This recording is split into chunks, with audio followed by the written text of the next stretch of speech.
নমস্কার বন্ধুরা, Prius cooking হাবে সবাইকে স্বাগত জানাই। আজকে আমি একদম হেলদি একটা ঝোলের রেসিপি নিয়ে চলে এসেছি। এর জন্য নিয়ে নিয়েছি দুটো আলু মাঝারি সাইজের কেটেছি লম্বা করে, একটা বেগুন, আর নিয়েছি খুব অল্প একটু ফুলকপি আর একটা মাঝারি সাইজের গাজর। আপনারা আপনাদের পছন্দ মতো এখানে যে কোনো সবজি অ্যাড করতে পারেন।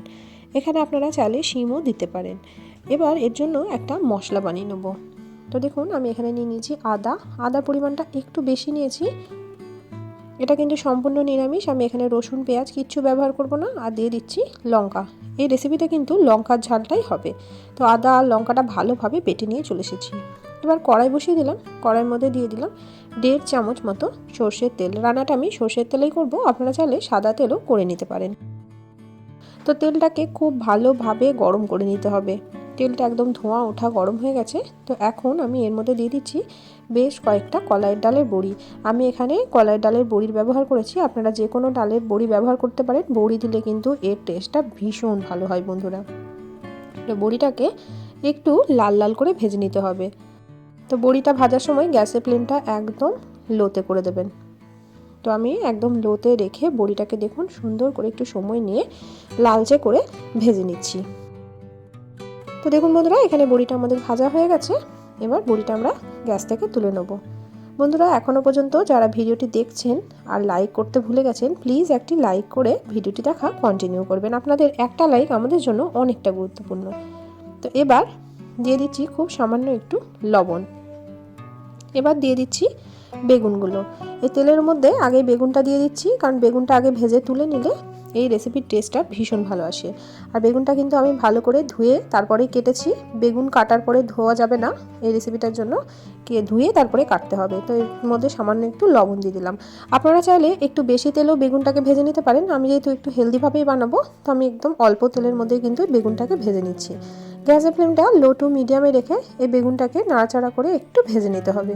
বেগুনটা ভেজে এই রেসিপিটা বানিয়ে দেখবেন, ভীষণ ভালো লাগে বন্ধুরা খেতে। আপনারা চাইলে আগে থেকে বেগুনের মধ্যে লবণ হলুদটা মাখিয়ে রেখেও ভেজে নিতে পারেন। একটু নাড়াচাড়া করতে করতে দেখুন বেগুনটা কিন্তু ভাজা হয়ে গেছে। আর বেগুনের গায়ে একটা সুন্দর কালার চলে এসেছে, আর বেগুনটাও কিন্তু বেশ নরম হয়ে গেছে। তো এইরকমই আমাদের বেগুনটাকে ভেজে নিতে হবে। তো এবার এই বেগুনটাকে আমরা তেল থেকে তুলে নেব। তো বন্ধুরা, এই রেসিপিটা ভীষণ হেলদি। দুপুরবেলায় গরম গরম ভাতের সঙ্গে খেতে কিন্তু দুর্দান্ত লাগে। একবার হলেও এভাবে এই বড়ি দিয়ে, বেগুন দিয়ে, সমস্ত সবজি দিয়ে এই ঝোলটা বানিয়ে দেখবেন, স্বাদ মুখে লেগে থাকবে। এবার এর মধ্যে দিয়ে দিচ্ছি আরও 1 চামচ সর্ষের তেল। এবার এই তেলের মধ্যে আমি দিয়ে দেবো কালো জিরে ফোড়ন। এই রেসিপিতে কালো জিরেটা ফোড়ন দিলে ভীষণ ভালো লাগে খেতে। একটা শুকনো লঙ্কা আর একটা তেজপাতাও দিয়ে দিলাম। এরপর বাকি যে সবজিগুলো আমরা কেটে রেখেছিলাম সেই সবজিগুলোকেও এর মধ্যে দিয়ে দিচ্ছি। সবজিগুলো কিন্তু খুব ভালোভাবে ধুয়ে তারপর আমি এখানে দিয়ে দিলাম। তো আপনারা আপনাদের পছন্দ মতো এখানে যে কোনো সবজি অ্যাড করতে পারেন। যেহেতু এখন শীতকাল, ফুলকপি আর গাজরটা অ্যাভেলেবেল থাকে, তো তার জন্য আমি ফুলকপি আর গাজরটা দিলাম। আমার হাতের কাছে শিমটা ছিল না, তাই আমি আজকে শিম দিলাম না, কিন্তু শিম দিলেও এই রেসিপিটা ভীষণ ভালো লাগে বন্ধুরা। তো এগুলো তেলের মধ্যে দিয়ে একটু হালকা করে নাড়াচাড়া করে দিলাম। তো এখন এর মধ্যে দিয়ে দেবো একটু হলুদ গুঁড়ো। কালার জন্য আমি 1 চামচ হলুদ গুঁড়ো এর মধ্যে দিয়ে দিলাম। তো হলুদ গুঁড়োটা দিয়েও ভালো করে এই সবজিগুলোর সাথে একটু মিশিয়ে দিতে হবে। আর গ্যাসের ফ্লেমটা কিন্তু অবশ্যই লো টু মিডিয়ামে রেখে এই রান্নাটা করে নেবেন। আজকের রেসিপিটা কে কোথা থেকে দেখছেন অবশ্যই আমাকে কমেন্ট করে জানাবেন। আপনাদের সুন্দর সুন্দর কমেন্টে কিন্তু আমি রান্নার উৎসাহ পাই। তো দেখুন, মাঝখানটা একটু ফাঁক করে দিলাম। তো এর মধ্যে দিয়ে দিচ্ছি আরও 1/2 চামচ সর্ষের তেল। এবার আমরা যে মশলাটা বেটে রেখেছিলাম আদা আর কাঁচা লঙ্কা, সেই মশলাটা এর মাঝখানে দিয়ে দিলাম। তো মশলাটা দিয়েও একটু নাড়াচাড়া করে নেব। তো এবার এই সবজির সাথে মশলাটাকে খুব ভালোভাবে একটু কষিয়ে দিতে হবে। তো মশলাটা আমি সবজির সাথে একটু সময় নিয়ে একটু কষিয়ে নিচ্ছি। তো এবার দিয়ে দিচ্ছি কিছু গুঁড়ো মশলা। তো আমি এর মধ্যে ছোটো চামচের 1/2 চামচ দিলাম ধনে গুঁড়ো, 1 চামচ দিলাম জিরে গুঁড়ো। এরপর দিয়ে দিচ্ছি স্বাদ অনুযায়ী লবণ। আমি কিন্তু এখানে কোনো রকম লঙ্কার গুঁড়ো ব্যবহার করছি না, যেহেতু অনেকগুলো কাঁচা লঙ্কা বেটে দিয়েছি। তো তাই আর কিন্তু এখানে লঙ্কার গুঁড়ো বা কাশ্মীরি লঙ্কার গুঁড়ো কোনো কিছুই দেবো না। আপনারা চাইলে কিন্তু দিতে পারেন। তো লবণটা দিয়েও একটু ভালো করে নাড়াচাড়া করে দিচ্ছি। আর যেহেতু গুঁড়ো মশলা ব্যবহার করেছি, তো তার জন্য দিয়ে দিলাম মশলার বাটি ধোয়া একটু জল, যাতে মশলাটা তলা থেকে ধরে না যায়। তো এইভাবে একটু নাড়াচাড়া করতে করতে আমি এটাকে এবার একটু ঢাকা দিয়ে দেবো। একটু ঢাকা চাপা দিয়ে রান্নাটা করলে রান্নাটা ভীষণ টেস্টি হয় আর সবজিগুলো সুন্দরভাবে সেদ্ধ হয়ে যায়। তো আমি একবার ঢাকাটা খুলে নিলাম, ঢাকাটা খুলে নিয়ে আবারও একটু নাড়াচাড়া করে দিচ্ছি। আমি 1-1.5 মিনিট মতো একটু ঢাকা দিয়ে রেখেছিলাম। তো বন্ধুরা দেখুন, মশলাটা কিন্তু অনেকটা শুকনো শুকনো হয়ে গেছে আর দেখুন মশলা থেকে কিন্তু তেলও ছেড়ে দিয়েছে। তো এভাবেই একটু ঢাকা চাপা দিয়ে দিয়ে রান্নাটা করবেন। খুব সাধারণ একটা রান্না, কিন্তু খেতে হয় অসাধারণ। এবার এর মধ্যে দিয়ে দেবো জল।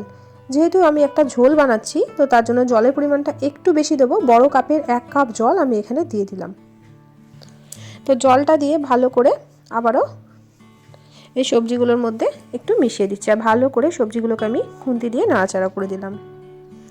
রোজ রোজ তেল মশলাদার খাবার আমাদের খেতে ভালো লাগে না, তো মাঝের মধ্যে এরকম পাতলা ঝোল খেলে কিন্তু ভীষণ ভালো লাগে। যেহেতু এটা নিরামিষ রান্না, খুব সামান্য একটু চিনি দিলাম। এটা কিন্তু অপশনাল, আপনারা না চাইলে নাও দিতে পারেন। তো আমি এটাকে ঢাকা দিয়ে মিডিয়াম ফ্লেমে প্রায় 3-4 মিনিট মতো ফুটিয়ে নিয়েছি। তো এখন ঢাকনাটা খুলে দিলাম। তো এবার আমি দিয়ে দিচ্ছি ভেজে রাখা বড়িগুলো। তো বড়িগুলো দিয়েও ভালো করে এই ঝোলের মধ্যে একটু মিশিয়ে দিচ্ছি, যাতে বড়িগুলো খুব ভালোভাবে ঝোল অ্যাবজর্ব করে নেয়। আর এই বড়িগুলো ঝোলে দেওয়ার পর কিন্তু অনেকটাই ঝোলের ঘনত্বটা কমে যাবে। এরপর দিয়ে দিচ্ছি ভেজে রাখা বেগুনটা। ভেজে রাখা বেগুনটা সব শেষেই অ্যাড করবেন, না হলে কিন্তু বেগুনটা একদম গলে যাবে, তখন কিন্তু খেতে ভালো লাগবে না। এভাবে সব শেষে বেগুনটা অ্যাড করলে বেগুনটা মুখে পড়ে আর বেগুনটাও কিন্তু একদম গোটা গোটা থাকে, খেতে কিন্তু ভীষণ ভালো লাগে। তো এবার বড়ি আর বেগুনটা দিয়ে গ্যাসের ফ্লেমটা একদম মিডিয়ামে করে দিয়েছি। মিডিয়ামে রেখে ঢাকা দিয়ে আবারও 2 মিনিট মতো ফুটিয়ে নেব। তো 2 মিনিট পর আমি ঢাকনাটা খুলছি। তো দেখুন এখন বড়িগুলো অনেকটাই কিন্তু ফুলে ডবল হয়ে গেছে। তো বড়িটা খুব ভালোভাবে ঝোল অ্যাবজর্ব করে নিয়েছে আর ঝোলটাও কিন্তু অনেকটা কমে গেছে। তো এই পর্যায়ে আমি দিয়ে দিলাম একটু ভাজা জিরের গুঁড়ো। ভাজা জিরের গুঁড়োটা হাতের কাছে থাকলে দেওয়ার চেষ্টা করবেন, খেতে কিন্তু ভীষণ ভালো লাগে। আর ওপর থেকে দিয়ে দিলাম 3টে চেরা কাঁচা লঙ্কা। তো আবারও ভালো করে ভাজা জিরের গুঁড়োটা মিশিয়ে দিলাম ঝোলের সাথে। আর দেখুন এখানে আলু আর ফুলকপি খুব ভালোভাবে সেদ্ধ হয়ে গেছে। সমস্ত সবজি কিন্তু সুন্দরভাবে সেদ্ধ হবে, তারপরে কিন্তু ঝোলটা নামাবেন, নাহলে সবজি কাঁচা থেকে গেলে একদমই খেতে ভালো লাগবে না। গ্যাসের ফ্লেমটা বন্ধ করে আমি এটাকে কিছুক্ষণ স্ট্যান্ডিং টাইমে রেখে দিলাম। আপনারা চাইলে এই পর্যায়ে একটু ধনেপাতা কুচিও ওপর থেকে ছড়িয়ে দিতে পারেন। তো আমি আর ধনেপাতাটা এখানে দিলাম না। তো বন্ধুরা, আজকের রেসিপি কেমন লাগলো অবশ্যই আমাকে কমেন্ট করে জানাবেন। রেসিপি ভালো লাগলে প্রিয়জনদের সঙ্গে শেয়ার করতে কিন্তু ভুলবেন না। আমার চ্যানেলে নতুন বন্ধু হয়ে থাকলে চ্যানেলটিকে সাবস্ক্রাইব করে পাশে থাকার অনুরোধ রইল। অসংখ্য ধন্যবাদ ধৈর্য সহকারে এতক্ষণ পর্যন্ত আমার ভিডিওটি দেখার জন্য।